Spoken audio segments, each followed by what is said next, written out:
আসসালামু আলাইকুম সবাইকে। আজকে আপনাদের সঙ্গে আলোচনা করব ফিনল্যান্ডের স্টুডেন্ট ভিসা নিয়ে। কিভাবে আপনারা খুব সহজেই এই স্টুডেন্ট ভিসা আবেদন করবেন এবং এই ভিসা আবেদনের জন্য কি কি ডকুমেন্টস লাগবে, সঠিক নিয়মে কিভাবে আপনারা সেই ডকুমেন্টসগুলা রেডি করবেন, এই সকল বিষয়ে ইনশাআল্লাহ আপনাদের সঙ্গে আজকে আলোচনা করার চেষ্টা করব। তো আজকের ভিডিওটি আপনারা যদি শেষ পর্যন্ত দেখেন, আশা করি আপনাদের জন্য ফিনল্যান্ডের স্টুডেন্ট ভিসা আবেদন খুবই সহজ হয়ে যাবে। তো ভিডিওর সঙ্গে থাকুন, মূল আলোচনা শুরু করি। মূল আলোচনার প্রথমেই কথা বলবো ডকুমেন্টসের বিষয়ে। কি কি ডকুমেন্টস নিয়ে ফিনল্যান্ডের স্টুডেন্ট ভিসা আবেদন করতে হয় এবং এই ডকুমেন্টসগুলো আপনারা কিভাবে সঠিক নিয়মে রেডি করবেন। ডকুমেন্টসের প্রথমেই কথা বলবো আপনার বর্তমান ভ্যালিড পাসপোর্টের বিষয়ে। আপনার বর্তমান পাসপোর্টের মেয়াদ মিনিমাম 6 মাস থাকা লাগবে এবং আপনার বর্তমান পাসপোর্টের সঙ্গে সঙ্গে পুরাতন কোনো পাসপোর্ট যদি থেকে থাকে তাহলে উভয় পাসপোর্টই কিন্তু ভিসা আবেদনের সময় জমা দিতে হবে এবং আপনার উভয় পাসপোর্টের যে ইনফরমেশনাল পেজ আছে সেই পেজের 1 থেকে 2 সেট ফটোকপি অবশ্যই আপনার ভিসা আবেদনের সময় সঙ্গে রাখতে হবে। পাসপোর্টের পরে আলোচনা করব পাসপোর্ট সাইজ ছবির বিষয়ে। যে কোনো দেশের ভিসা আবেদনের জন্য আপনার পাসপোর্ট সাইজ ছবির গুরুত্ব অপরিসীম।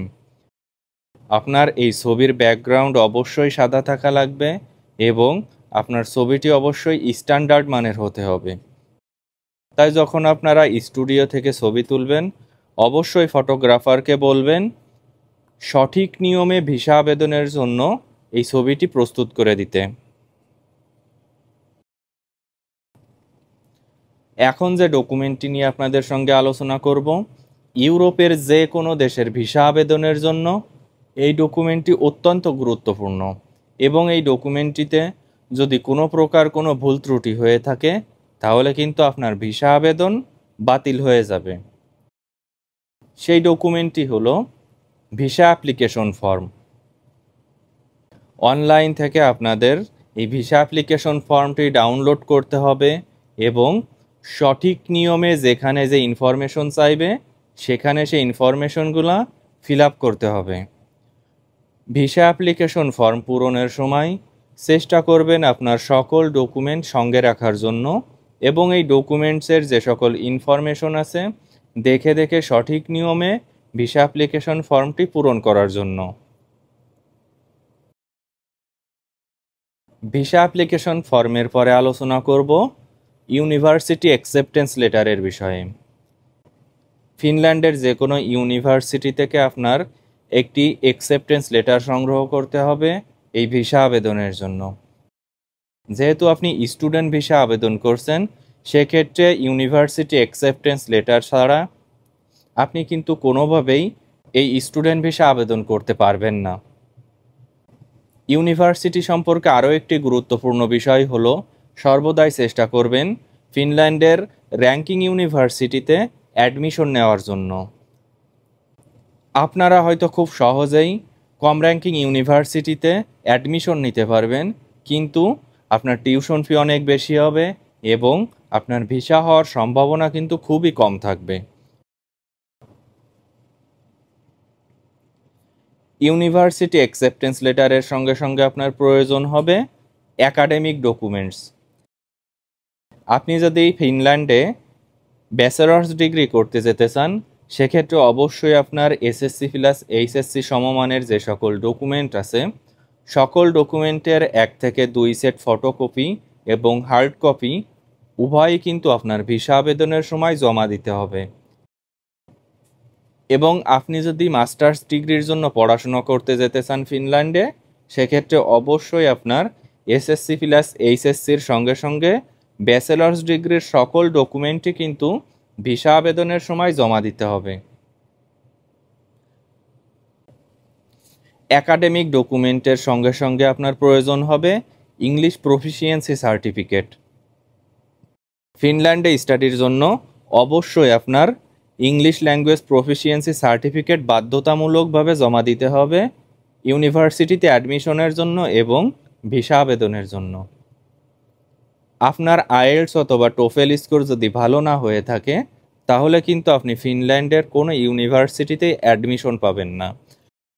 আর তাছাড়া আপনার আইএলটিএস স্কোর যদি ভালো হয়ে থাকে আপনি কিন্তু ফুল ফ্রিভাবেই ফিনল্যান্ডে পড়াশুনো করার সুযোগ পেতে পারেন। ফিনল্যান্ডে অসংখ্য স্কলারশিপ আছে আপনার ইংলিশ প্রফিসিয়েন্সি সার্টিফিকেট যদি হাই স্কোর হয়ে থাকে। তাই সর্বদাই চেষ্টা করবেন আপনার ইংলিশ প্রফিসিয়েন্সি সার্টিফিকেটের স্কোর খুব বেশি ভালো রাখার জন্য। এখন যে ডকুমেন্টটি নিয়ে আপনাদের সঙ্গে কথা বলবো, ফিনল্যান্ডের স্টুডেন্ট ভিসা আবেদনের ক্ষেত্রে এবং ভিসা অ্যাপ্রুভালের ক্ষেত্রে এই ডকুমেন্টটি কিন্তু বাংলাদেশি স্টুডেন্টদের জন্য খুব গুরুত্বপূর্ণ ভূমিকা বহন করে এবং সেই ডকুমেন্টটি হলো ব্যাংক স্টেটমেন্ট। ইউরোপের মধ্যে ফিনল্যান্ড কিন্তু অন্যতম শান্তিপূর্ণ এবং উন্নত একটি দেশ। সুতরাং আপনি যদি ফিনল্যান্ডে পড়াশুনো করতে যেতে চান তাহলে ভিসা আবেদনের সময় অবশ্যই আপনার ব্যাংক স্টেটমেন্টে যথেষ্ট পরিমাণ টাকা দেখাতে হবে। আপনি যদি ব্যাংক স্টেটমেন্টে যথেষ্ট পরিমাণ টাকা দেখাতে না পারেন তাহলে কিন্তু আপনার ভিসা হওয়ার সম্ভাবনা খুবই কম থাকবে। আর তাছাড়া বর্তমানে বিভিন্ন উপায়ে বিভিন্ন স্টুডেন্টরা কিন্তু ফেক ডকুমেন্ট জমা দেওয়ার চেষ্টা করছে ভিসা আবেদনের সময়। আপনারা কোনোভাবেই কোনো অসৎ উপায়ে ভিসা আবেদন করার চেষ্টা করবেন না। এম্বাসি অথরিটি যদি বুঝতে পারে যে আপনার ব্যাংকের স্টেটমেন্ট ফেক অথবা আপনি ইললিগাল উপায়ে ভিসা আবেদন করছেন, সেক্ষেত্রে সারা জীবনের জন্য আপনার ইউরোপের ভিসা আবেদন বাতিল হয়ে যেতে পারে। ব্যাংক স্টেটমেন্টের সঙ্গে সঙ্গে আপনার প্যারেন্টসের যে সকল ট্যাক্স পেপার আছে অথবা চাকরি বা ব্যবসার যে সকল প্রুফ ডকুমেন্টস আছে সকল ডকুমেন্টসে কিন্তু আপনার ভিসা আবেদনের সময় জমা দিতে হবে এবং অবশ্যই আপনি আপনার আব্বা অথবা আম্মাকে গার্জিয়ান হিসাবে দেখাবেন যখন আপনারা ভিসা আবেদন করবেন।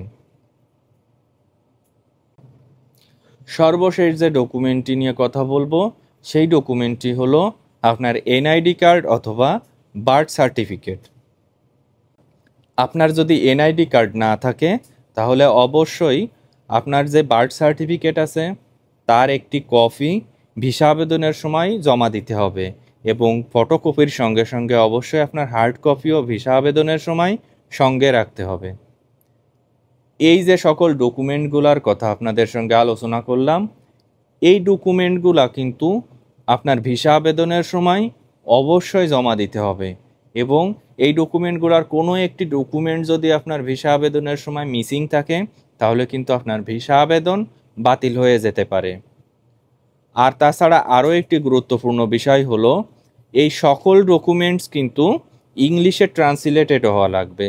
যদি কোনো ডকুমেন্ট বাংলা অথবা অন্যান্য ল্যাঙ্গুয়েজে থাকে সেক্ষেত্রে কিন্তু আপনার সেটা ইংলিশে ট্রান্সলেটেড করার পরেই ভিসা আবেদনের সময় জমা দিতে হবে।